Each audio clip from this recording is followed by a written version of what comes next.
Good morning छात्रों। आज जो विषय है, कल हमने जैन दर्शन में प्रमाण की स्वरूप की चर्चा की थी। कल हमने जैन दर्शन में जो प्रमाण है उस प्रमाण के स्वरूप के संबंध में चर्चा की थी कि यह प्रमाण दो प्रकार का है। एक तो मैंने आपको बताया था प्रत्यक्ष और एक बताया था अनुमान। तो जैन दर्शन जो है अनुमान को मानता है कि कोई भी वस्तु है, जैसे कहीं धुआं उठ रहा है, उस धुएं को देख कर के जैन दर्शन यह मानता है कि वहाँ अग्नि होना चाहिए। समुद्र में भी यदि धुआं उड़ता दिखाई देता है तो वहाँ पर भी बड़वाग्नि है, ऐसा कहते हैं।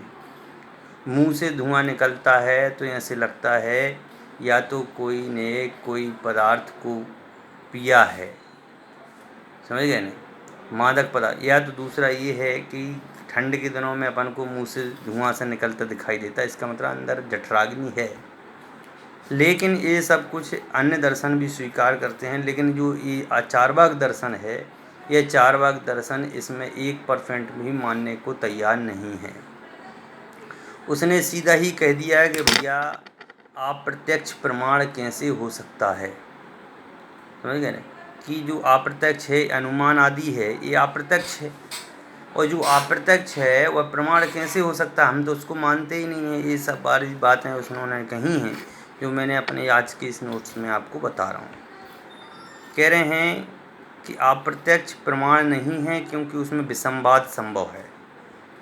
कह रहे हैं कि इसमें विसंवाद पैदा होता है, इसलिए प्रमाण नहीं है। निश्चित अविनाभावी लिंग से, यानी बौद्ध मत में 3 लिंगों का वर्णन किया गया। एक का नाम था स्वभाव लिंग, एक था कार्यलिंग और तीसरा था अनुपलब्धि लिंग। स्वभाव लिंग लिंगों का जो ज्ञान होता है वह अनुमान कहलाता है।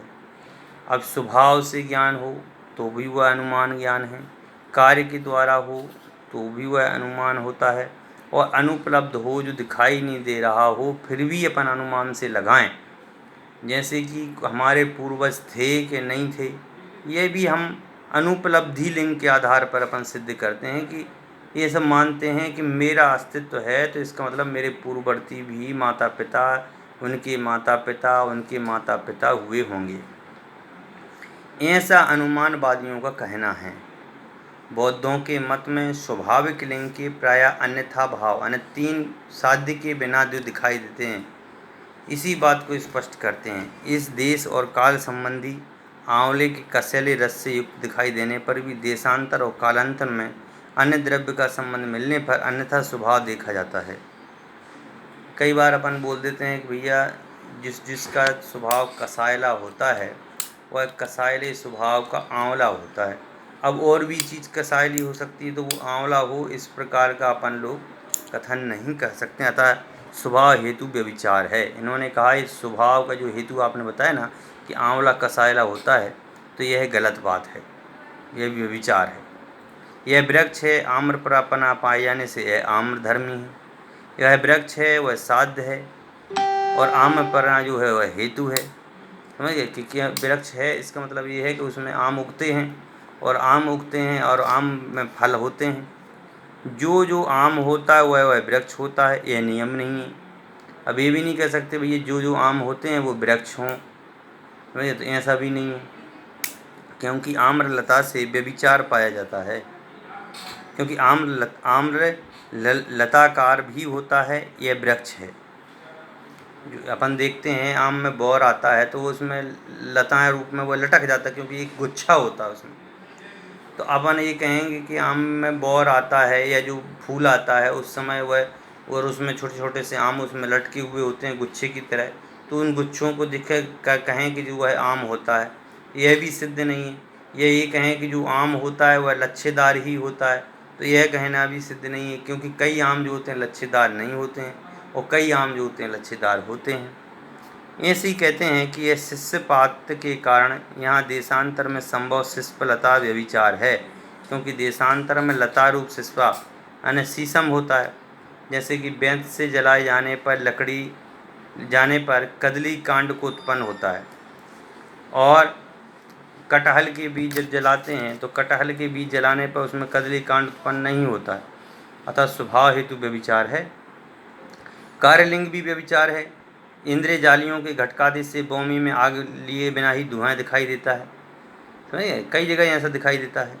अतः धुएं को अग्नि का कार्य मानना यह भी एक व्यभिचार है। धुएं को अपन अग्नि का नहीं बता सकते कि जहाँ जहाँ धुआं उत्पन्न होता है वहाँ वहाँ अग्नि ही हो, ऐसा बिल्कुल सत्य नहीं है। स्वभाव हेतु व कार्य हेतु अविनाभाव के अभाव से उसके उद्भूत अनुमान की प्रमाणिकता च्युति घटित नहीं होती, अतः प्रत्यक्ष ही एक प्रमाण है, क्योंकि उसमें असंविवाद नहीं है। चारवाक दर्शन के बिल्कुल स्पष्ट शब्दों में कहता है कि भैया जो भी कार्य की घटना घटित होती है, ये जो भी कार्य हो रहा है वह प्रत्यक्ष रूप में हो तो ही सही है, अप्रत्यक्ष रूप से कुछ भी नहीं है। समझिए, जैसे वो कहते हैं ना कि खाओ पियो और मौज करो, कि भाई जो सामने तुम्हें दिखाई दे रहा है बस वही है, इसके अलावा और कुछ भी चीज़ नहीं है। तो ये भी अप्रत्यक्ष को यह प्रमाण नहीं मानते हैं और सभी दर्शन अप्रत्यक्ष को प्रमाण स्वीकार करते हैं। अगले वीडियो में हम इस संबंध में और आगे की चर्चा करेंगे। जब तक के लिए सभी को अपना अपना विषयवार अध्ययन करना है और अपनी परीक्षा की तैयारी करना है। धन्यवाद।